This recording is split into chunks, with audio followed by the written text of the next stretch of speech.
कल्पना कीजिए, आपको अचानक एक ऐसी नौकरी मिलती है जिसमें हर महीने अच्छे पैसे, रहने खाने की सुविधा और एक बेहतर जिंदगी का वादा किया जाता है।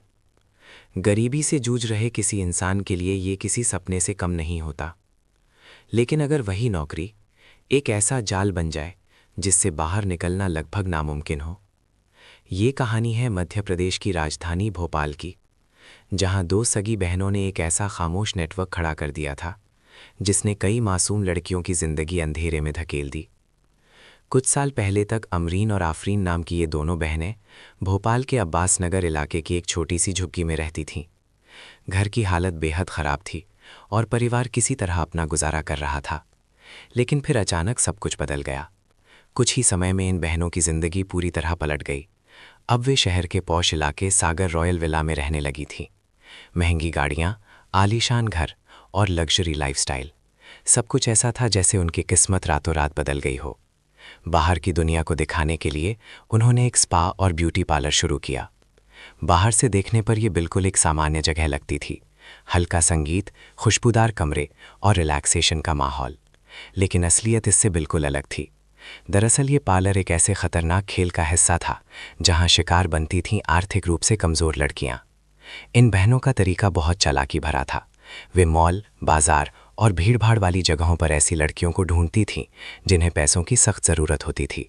फिर उनसे दोस्ती की जाती, हमदर्दी दिखाई जाती और एक शानदार नौकरी का ऑफ़र दिया जाता। कहा जाता, बस घर का थोड़ा काम करना होगा, बच्चे का ख्याल रखना होगा, हर महीने पैसे भी मिलेंगे और रहने खाने की पूरी सुविधा भी। कई लड़कियों के लिए ये ऑफ़र किसी चमत्कार से कम नहीं था।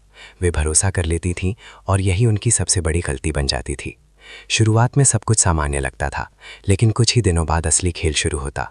लड़कियों पर दबाव बनाया जाता कि वे बड़े बड़े लोगों की पार्टियों में जाएं, पब और लाउंज में उनके साथ दिखाई दें। अगर कोई लड़की मना करती तो उसे डराया जाता, धमकाया जाता और फिर एक ऐसा तरीका अपनाया जाता जिससे लड़की पूरी तरह उनके जाल में फंस जाए। उन्हें बिना बताए पीने की चीज़ों में नशीला पदार्थ मिला दिया जाता। जब लड़की बेहोश हो जाती तो उसकी हालत का फ़ायदा उठाकर उसके निजी वीडियो रिकॉर्ड कर लिए जाते। अगले दिन जब उसे होश आता तो वही वीडियो दिखाकर उसे ब्लैकमेल किया जाता।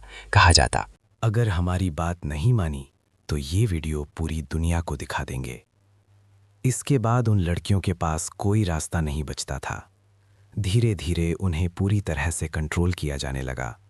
उनकी पहचान बदलवाई गई, उनके कपड़े, उनका रहन सहन, सब कुछ। और फिर उन्हें भोपाल से बाहर बड़े शहरों में भेजा जाने लगा, अहमदाबाद, मुंबई और कई दूसरे शहर, जहां इस पूरे नेटवर्क से जुड़े अमीर ग्राहक उनका इंतज़ार करते थे। लेकिन हर गलत काम की तरह इस कहानी का सच भी ज़्यादा दिनों तक छिप नहीं सका। एक दिन दो लड़कियां किसी तरह इस जाल से भागने में कामयाब हो गईं। डरी सहमी हालत में वे सीधे पुलिस स्टेशन पहुंचीं और जब उन्होंने अपनी पूरी कहानी सुनाई तो पुलिस अधिकारियों के भी होश उड़ गए। ये सिर्फ एक मामूली मामला नहीं था, ये एक बड़े सिंडिकेट का हिस्सा था। पुलिस ने तुरंत कार्रवाई करते हुए सागर रॉयल विला पर छापा मारा और इस पूरे नेटवर्क से जुड़े कई लोगों को गिरफ्तार कर लिया। लेकिन जांच अभी भी जारी है, क्योंकि शक ये भी है कि इस पूरे खेल के पीछे कोई और बड़ा नेटवर्क हो सकता है। ये कहानी हमें एक बहुत बड़ा सबक देती है। आज के समय में जब हर कोई बेहतर जिंदगी की तलाश में है, तो किसी भी अनजान ऑफर या आसान पैसे के लालच में आना कितना खतरनाक हो सकता है, ये इस घटना से साफ समझा जा सकता है। सतर्क रहना और सही जानकारी लेना कभी-कभी जिंदगी बचा सकता है। जय हिंद।